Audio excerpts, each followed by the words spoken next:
her father too much. CBS 2 is always investigating, and tonight we've uncovered new documents revealing there may have been more to the motive behind Amaria Osby's murder. CBS 2's Chris Ty has been breaking new details on this tragic story for months. He is live at the Department of Children and Family Services with what he's found. Chris. Erica, Amaria was murdered at the age of 8, but she had been on DCFS radar since the age of 3.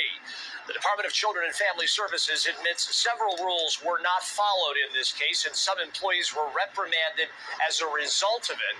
But now we are learning that there may have been a different story told to the public versus what that mother now charged with murder was told.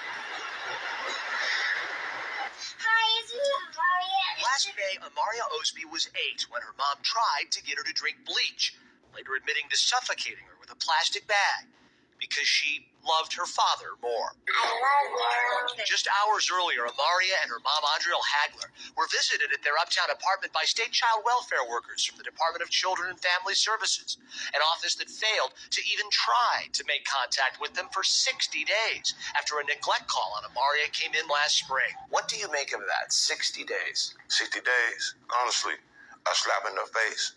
They could have got her. They could have got my daughter. They could have got my daughter and saved her life. Last June, Amaria's father, DeMarcus Osby, told me he was the one who placed that neglect call, and he was repeatedly denied custody of the girl, offering his opinion on what motivated the murder. Because she told the truth to the agent. She told the truth. She didn't lie. What truth did she tell? That my mother was beaten up. But this report, obtained by CBS 2 from the Cook County Medical Examiner, sheds new light on what those agents saw and said to Amaria's mom hours before the crime.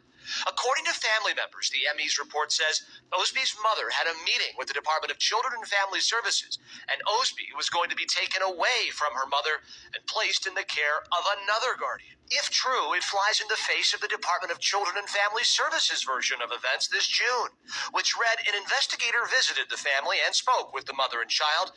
There were no noted concerns for physical abuse or neglect. We asked DCFS if they stand behind that June statement, and late Tuesday they told us if the investigator determined the child was in danger, DCFS would have taken custody immediately. DCFS does not speculate on future actions during an ongoing investigation, and in this case, no decisions had yet been made. Both the DCFS worker and supervisor on the Amaria case were pulled from child care services duties. One of them has now been put back in the care of children and caring for kids. The other one, we don't know. DCFS murdered.